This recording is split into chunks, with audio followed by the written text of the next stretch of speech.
Les Young Boys, c'est le calme de Berne et l'enfer des virages. C'est des décennies de frustration pour un moment d'exaltation. Et puis les Young Boys, c'est le froid helvète et la chaleur d'un ami. Cette année en Europe, c'est un adage, car comment se forme la jeunesse, sinon par le voyage.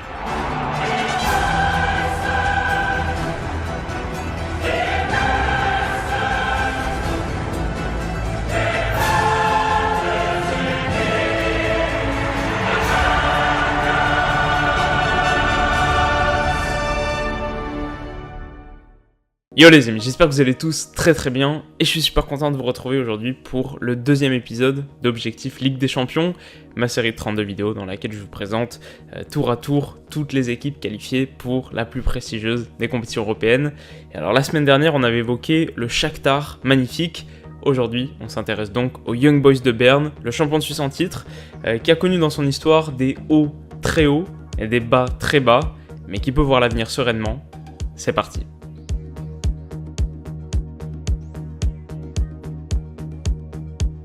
L'histoire des Young Boys démarre il y a 120 ans, un jour de mars 1898.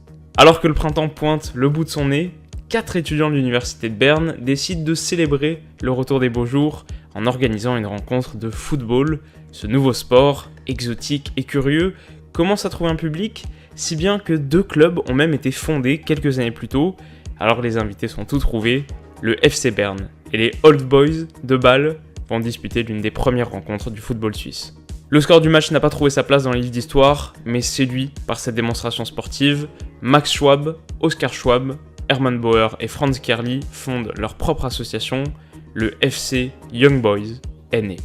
Et leurs débuts seront radieux. Les jaunes et noirs n'existent que depuis 5 ans, lorsqu'ils sont sacrés champions de Suisse en 1903, avant de rafler 3 titres consécutifs entre 1909 et 1911, dans un environnement footballistique aux antipodes de notre professionnalisme moderne.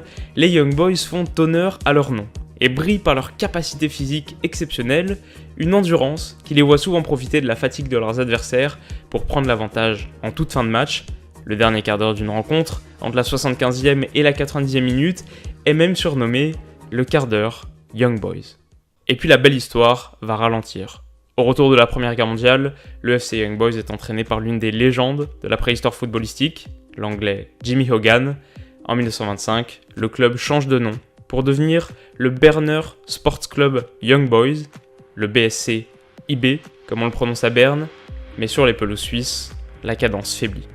Plusieurs longues décennies vont passer et les guerres mondiales ralentissent la progression. De Bernois sans éclat, les fidèles des Young Boys devront faire preuve d'une grande patience avant que l'attente ne soit repayée au centuple par un âge d'or exceptionnel. Entre 1957 et 1960, et sous la houlette du plus grand coach de l'histoire du club, Albert Singh, les jaunes et noirs vont régner sans partage sur le football suisse en remportant 4 championnats consécutifs. En 1959, ils atteignent même les demi-finales de la C1 et remportent le match aller, une courte victoire 1-0 largement décrite comme la plus belle nuit du football bernois, avant de chuter lourdement au retour. Leurs adversaires, le Stade de Reims triomphant d'Albert Batteux, porté par un Juste Fontaine au sommet de son art, et un Roger Piantoni décisif. Mais à nouveau, une longue période de sommeil va envelopper les Young Boys. Et dans une ligue suisse de plus en plus compétitive, le Grasshopper, le Servette, puis le FC Zurich et le FC Bâle règnent tour à tour. Entre 1960 et 2017, les jaunes et noirs ne récoltent qu'un seul titre de champion, glané au milieu des années 80, et une paire de Coupes de Suisse. Ils séjournent même un temps en seconde division. Saison après saison, la réputation des Young Boys s'étiole, au point de devenir un club de perdants historiques, moqués pour leurs échecs dans les moments décisifs. Entre 2007 et 2017, les Bernois terminent 6 fois à la seconde place du championnat suisse. Sur la même période, leurs rivaux du FC Bâle remportent 9 titres. Mais l'année dernière, tout a changé. Depuis quelques saisons déjà, la légende du football helvète Stéphane Chapuisat, à la tête de la cellule de recrutement des Young Boys, avait pris l'habitude de dénicher des perles en Suisse romande. Le superbe milieu Denis Zakaria, recruté au Servette en 2015 et vendu à Gladbach pour une dizaine de millions d'euros, en est l'illustration la plus onéreuse, mais Djibril Sow, comme Jean-Pierre Nsamé, sont quelques-uns des très beaux coups réussis par les scouts d'IB. Le résultat, c'est une attaque de feu 84 buts inscrits sur l'exercice 2017-2018 et une campagne historique. À 4 journées de la fin du championnat, les jaunes et noirs reçoivent le FC Luzerne et peuvent s'adjuger le titre de champion avec une victoire. Au retour des vestiaires, un superbe coup franc des luminaires douche l'enthousiasme des hommes de Teur, mais Guillaume Hoarau réplique quelques minutes plus tard sur penalty. Un partout, la partie s'enlise et la tension gagne les travées du stade de Suisse, mais à quelques secondes du coup de sifflet final et sur une remise de la tête de l'ancien parisien, Jean-Pierre Nsamé fusille Jonas Omlin. Après plus de 30 ans de disette, les Young Boys peuvent laisser exploser leur joie, car ils regoûtent au plus grand des bonheurs, celui d'être champion.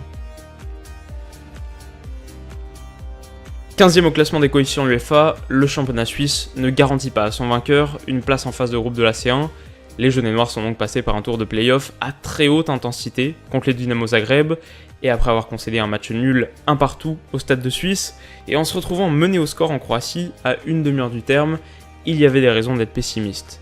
Mais c'est le moment qu'a choisi Guillaume Hoarau pour inscrire en 5 minutes un doublé salvateur qui envoie IB en Champions League, le format moderne de la C1, pour la première fois de son histoire.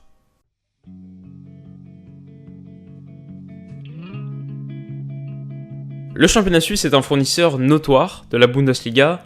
Les Young Boys l'ont confirmé en cédant leur entraîneur Adi Hütter à Francfort, où il prendra la succession de Niko Kovac.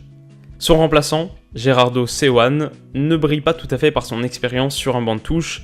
À 39 ans, son CV n'est garni que d'une demi-saison en poste à Lucerne, mais il n'a pour l'instant pas dérogé aux traditions de l'exercice précédent. Les Young Boys attaquent et marquent plus que jamais. À l'arrière, le vétéran Steven Bergen est à 35 ans le leader vocal du groupe, et s'il n'a plus ses jambes d'antan, il est bien complémenté par la vitesse de Camara. Recrue de l'été, le jeune Guinéen donne pour l'instant pleine satisfaction et pourrait connaître une belle carrière. Sur le flanc droit, Kevin Mbabou est l'un des visages les mieux connus d'IB.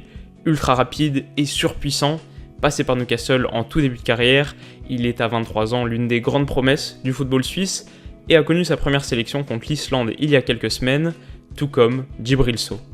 Celui qui est sans doute la découverte de Chapuisat est un axial rapide, complet et extrêmement prometteur. Aux côtés du robuste Sekou Sanogo, un fidèle serviteur du club depuis 2014, il pourrait prendre rapidement plus de responsabilités. Sur les côtés, Souleymani et Fasnart sont des ailiers de débordement, positionnés sur leurs pieds forts et relativement rapides. On les retrouve parfois aussi à la conclusion, surtout Fasnart. En pointe, le vétéran Guillaume Hoarau connaît une seconde jeunesse chez les Young Boys. Arrivé en Suisse sur la pointe des pieds avec un contrat de 4 mois, ses performances ont levé tous les doutes. 91 buts, 136 rencontres et 4 saisons plus tard, il est sans doute la star d'un club dont il est aussi le héros depuis Zagreb. Enfin, le dernier atout des Young Boys est évidemment leur stade de Suisse, un superbe écrin de 32 000 places, entièrement alimenté à l'énergie solaire et que les groupes d'ultra savent chauffer à blanc, mais qui est aussi l'un des rares stades en Europe à être équipé d'une pelouse synthétique. La raison est simple, l'équipe première des Young Boys s'entraîne presque exclusivement dans son stade, la ville de Berne ne disposant que de très peu de terrains adaptés.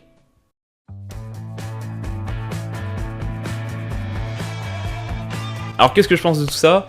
Déjà que les Young Boys ont un effectif intéressant, avec pas mal de pépites francophones qu'on pourrait retrouver un jour dans des formations plus huppées. Alors c'est sympa de les découvrir via un club qu'on connaît assez mal et dont les supporters doivent vraiment se frotter les yeux en ce moment. Un premier titre de champion depuis 3 décennies, des matchs de C1 contre la Juve, contre United, c'est beau. Après, évidemment, il n'y a aucune illusion à se faire, dans un groupe qui est très très tendu, personne ne les voit terminer ailleurs que la dernière place, et moi non plus, mais voilà, ça fera des beaux souvenirs, c'est toujours cool de voir aussi des nouveaux participants en Europe, donc on leur souhaite bien sûr tout le meilleur. Et vous, qu'est-ce que vous en pensez ? Alors déjà, s'il y a des Suisses parmi vous, je suis preneur de toutes les informations que vous pouvez me donner sur les Young Boys, mais aussi plus largement sur la Super League et les clubs que vous supportez, donc donnez-vous à fond, et ensuite, pour tout le monde, quel est votre avis pour le classement final dans ce groupe H ? Je rappelle United, Valence, Juve et donc Young Boys. Quel est votre avis pour le classement final dans ce groupe ? Faites-moi savoir tout ça dans les commentaires. Pour être aussi bouillant que Lost Curve Berne, Objectif Ligue des Champions a besoin de votre soutien. Alors si cette vidéo vous a plu, n'hésitez pas à mettre un petit pouce bleu. Et pour pas rater la prochaine équipe, que j'ai déjà choisie, mais pour pas rater la prochaine équipe, vous pouvez comme d'habitude vous abonner à la chaîne, c'est gratuit et c'est de loin la meilleure manière de m'encourager. Alors je vous dis À demain.